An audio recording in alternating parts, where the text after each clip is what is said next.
Muito bem tornato, tifoso bianconero. Ciao, tifoseria bianconera, Finestra Bianconera, o canal que fala da Juventus de Turim aqui no Brasil. E hoje é dia 9 de fevereiro de 2026. Fim de semana está chegando, tem o Derby de Itália contra a Inter. Tem o quê?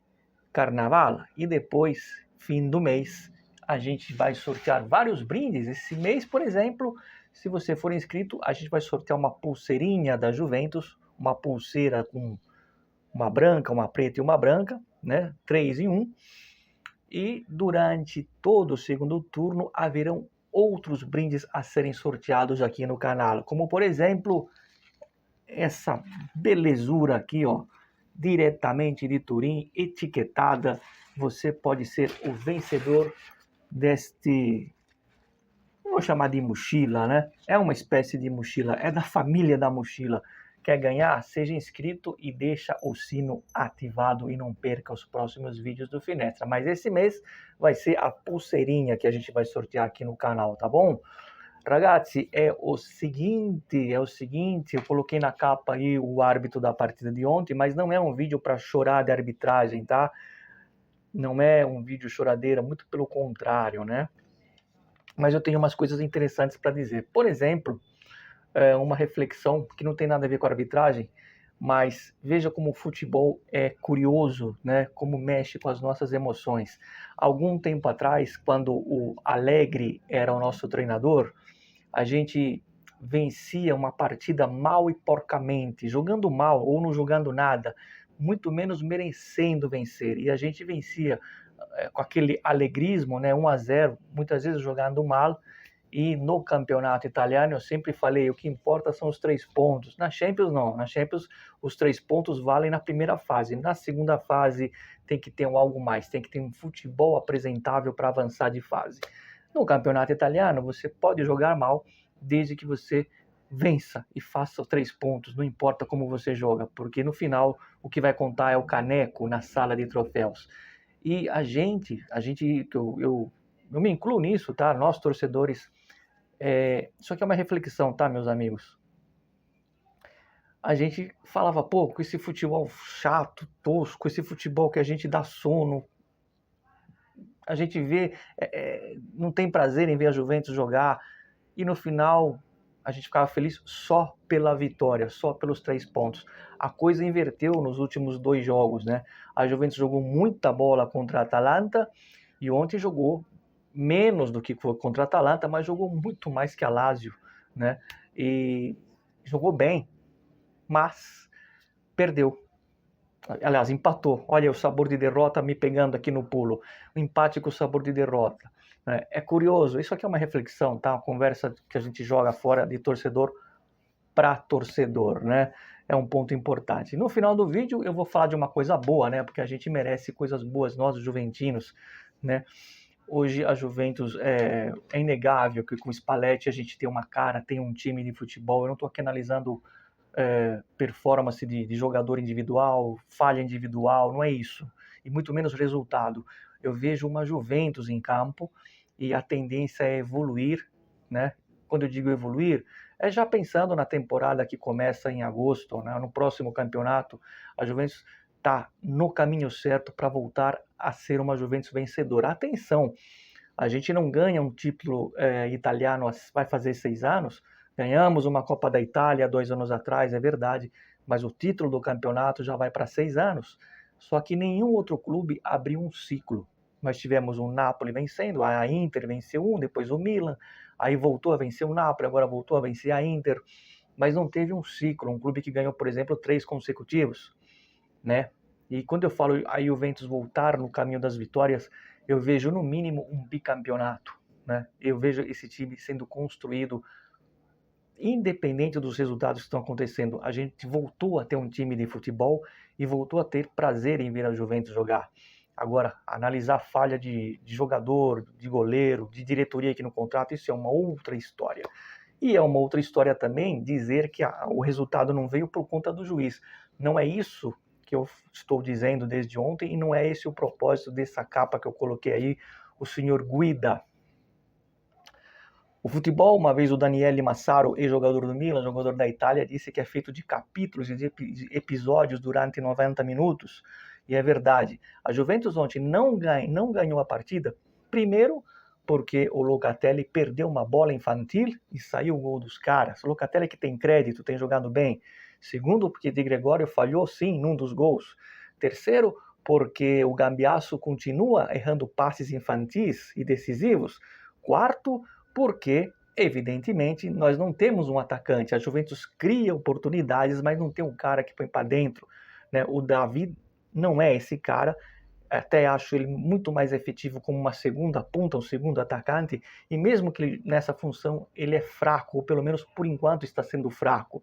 Então são esses motivos e mais o fato de não ter tido um pênalti a favor. Não quer dizer que a Juventus iria converter o pênalti, mas é questão de cumprir a regra. Então, quando eu reclamo da arbitragem no jogo de ontem, é apenas um dos fatores que não deram a vitória para a Juventus. E não potencializar tudo no árbitro. Mas a gente não pode deixar passar batido. Por quê, meus amigos? Porque no primeiro turno, né, na mesma situação de arbitragem, o mesmo cidadão teve um lance em cima do Conceição e não foi marcado. Aí, até mandou um abraço para um amigo meu que comentou aqui. Amigo, me permita lhe chamar de amigo, eu não conheço pessoalmente, é um inscrito. Não só ele, mas algumas pessoas comentaram isso na Itália, que não era um lance do VAR. Lembra quando eu falei recentemente no jogo da Atalanta, do pênalti que o Bremer cometeu? Que eu falei, eu não discuto que foi pênalti do Bremer, o que eu discuto é porque com os outros eles não marcam. A regra só vale com a gente. Muito bem. Ontem não era para o VAR chamar, não era lance do VAR, era do árbitro. Primeiro que, na minha opinião, e de muita gente lá na Itália, não tem dúvida, não tinha que chamar o VAR, porque ali é um pênalti extra escandaloso. Foi um atropelo em cima do Cabala. Não é que tem que esperar o VAR, né? Eu sei, eu entendi o que o rapaz disse aqui, que algumas pessoas falaram na Itália, que não era algo de responsabilidade do VAR. Porém, nem precisaria dúvida. Só que, atenção, o jogo do dia anterior do Gênova contra o Napoli também não era pro VAR. Para quem não viu o jogo, também não era. Mas aí distorce, ou melhor, não se cumpre a regra, chamam o VAR e dão um pênalti ridículo para o time do Napoli. Do mesmo jeito, isso me faz lembrar a partida que o Vlahovic se machucou contra a Fiorentina, onde ele sofre um pênalti. Não era lance de VAR, não era. Mas aí aparece o VAR e tiram o gol da Juventus contra a Fiorentina. E um lance idêntico que aconteceu ontem, independente do VAR, na partida Inter versus Cremonese no San Siro, o mesmo lance, um chute de fora da área do Di Marco, e o Lautaro está adiantado, atrapalhando a visão do goleiro, foi convalidado o gol. E ontem não foi o gol do Koopmeiners. Não era para ser gol do Koopmeiners, foi bem anulado. O problema é que não anularam o gol da Inter contra a Cremonese lá no San Siro, num chute do Di Marco de fora da área. Né? O Di Marco fez o que o Koopmeiners fez ontem. Então, o que eu estou dizendo são dois pesos e duas medidas em vários jogos do mesmo campeonato. Então, quando você tem vários, né, erros ou má fé no mesmo campeonato, perde-se a confiança. E esse cidadão que eu pus na capa, quando ele diz que ele não pode, que ele pede para não apitar mais partidas do Napoli, ele e o companheiro do VAR, né, os dois, a duplinha, o Maresca, não podem apitar mais jogos em Napoli, porque a família deles mora lá, eles querem andar tranquilo, ele simplesmente ele devia negar, quando a federação escalasse ele, devia simplesmente dizer, não vou apitar também o jogo da Juventus, porque a Juventus está concorrendo com o Napoli. Sei lá, me coloca no jogo da Cremonese com o Empoli, mas não me coloca em times que estão brigando com o Napoli. A Federação Italiana de Futebol está falida, e não é de hoje. Não é a questão apenas da estrutura e do extracampo. O maior problema é o excesso de estrangeiros, isso é uma outra história que a gente vai falar lá para frente.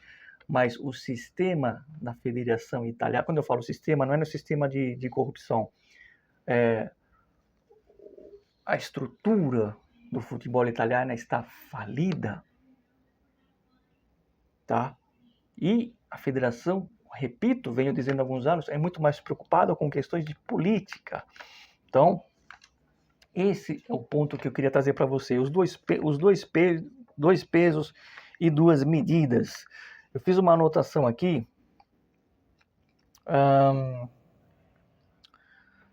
O Spalletti ontem falou, não sei se vocês viram, né?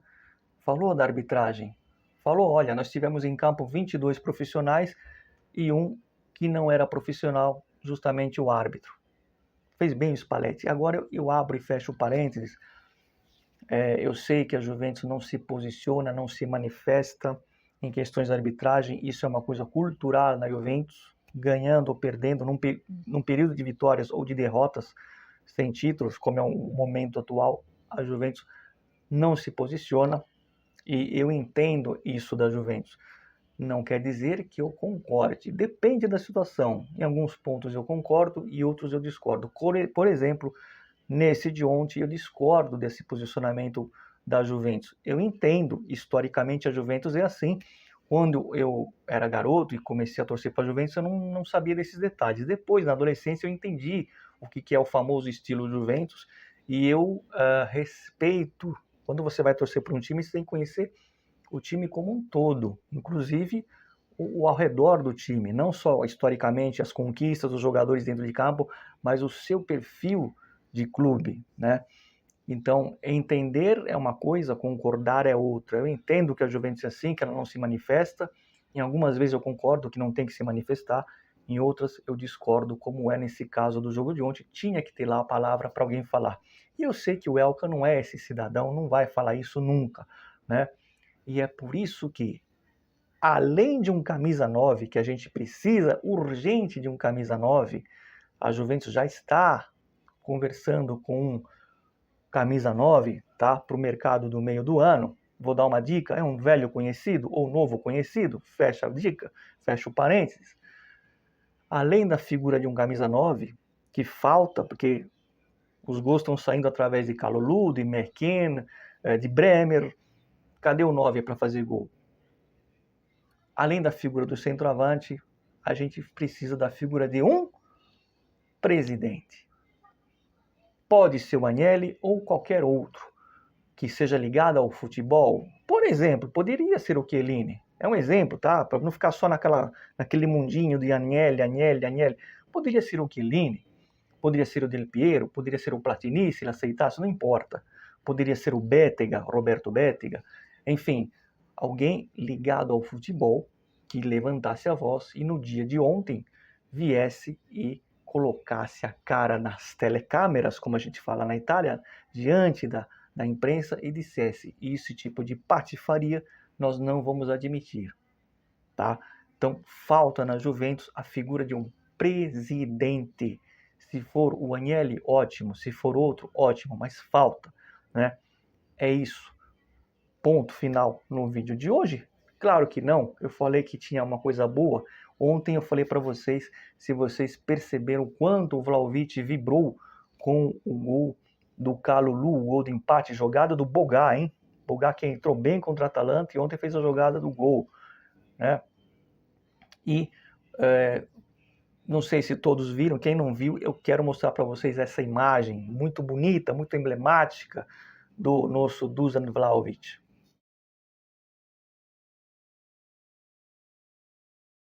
E aí, a coisa boa qual é, né? Eu sei que algumas pessoas até comentaram aqui no vídeo e também alguém da imprensa italiana chegou a comentar ontem. Será que é um indício que o Vlahovic pode querer renovar com a Juventus, né? Essa vibração dele diferente. Primeiro que eu sempre falei, né? A gente precisa, quando eu falo a gente, eu, vocês, todos precisam ou deveriam sempre ter a autocrítica, né? Eu peguei muito, mas muito no pé do Vlahovic, como estou pegando hoje no pé do McKenna, né? O McKenna, eu comecei a pegar no pé dele na época da pandemia, quando ele, o Dybala e o Arthur Melo foram fazer uma festinha, rompendo a bolha de isolamento, e eu tenho provas disso, tenho imagens disso, me passaram isso lá em Turim. Evidentemente que eu não publiquei isso aqui no vídeo, porque eu não sei se poderia dar algum tipo de problema, mas para algumas pessoas eu mostrei, e aí para mim rompe a questão da disciplina. E o McKennie não estava jogando bem. Nos últimos tempos tem jogado bem. Estou elogiando. O Vlahovic, quando eu estava na Itália, nas primeiras semanas, logo depois do Mundial de Clubes, eu fiz um vídeo criticando pela uma atitude infantil dele, extracampo, meio que pressionando a diretoria, né? A questão da renovação, de ficar ou não ficar. E teve aquele rompimento parcial com a torcida, com os ultras, né, com a organizada.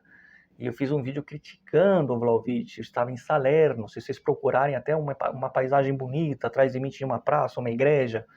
Muito bem. E hoje, eu, humildemente, reconheço que essa imagem que eu mostrei para vocês me ganhou aqui no coração. Ver um jogador que não está em combate, que está fora do time, né? Fora do time que eu digo, não está sendo relacionado por questões de contusão, não que está fora da Juventus, ainda tem contrato, mas ver essa comemoração, né? Eu não consegui pegar a imagem, eu vi a imagem, mas eu não consegui aqui uma imagem para colocar para vocês, dele vibrando, né?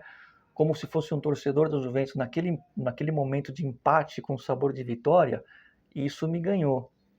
Então, o Vlahovic que eu critiquei um dia, hoje eu só tenho que bater palmas e torço para que haja uma renovação. Por quê? Isso daí não é um indício, tá? Eu não vejo como um indício. Eu vejo outra coisa. Eu vejo que isso mostra que Spalletti construiu dentro da cabeça dos jogadores, do elenco, uma mentalidade de grupo, onde todos se sentem importantes, onde todos se sentem como se fosse de uma família. Eu não estou jogando, não posso jogar, mas o cara que jogar, tamo junto. Eu vejo essa é o lado positivo, não que isso seja indício que ele vai ficar. Ele tem direito de pedir um salário mais alto. Eu não sei como que ele vai voltar dessa contusão, foi uma lesão um pouco mais complicada. Às vezes o jogador não volta igual. Então a gente tem que ver tudo isso antes de a gente ficar exigindo uma renovação. E se ele não voltar igual? Tem jogador que depois da lesão não é mais o mesmo.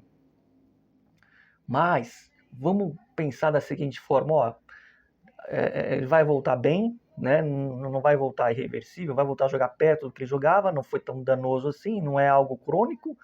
E vamos imaginar que ele possa dizer, não, eu vou, se pagar a mesma coisa, eu continuo, não vou pedir aumento. Vamos ser otimistas e torcer por uma reviravolta e que o Vlahovic possa ficar na Juventus, que o agente dele não seja tão cretino, para não falar outra coisa, e que ele consiga ficar na Juventus. Porque se isso acontecer, a gente ganha, entre aspas, um centroavante, que é o que falta, sem precisar ir no mercado. Apesar de que, e agora entra a informação, o Openda não deve ficar e a Juventus deve sim trazer um atacante para jogar junto com o Vlahovic, se o Vlahovic ficar.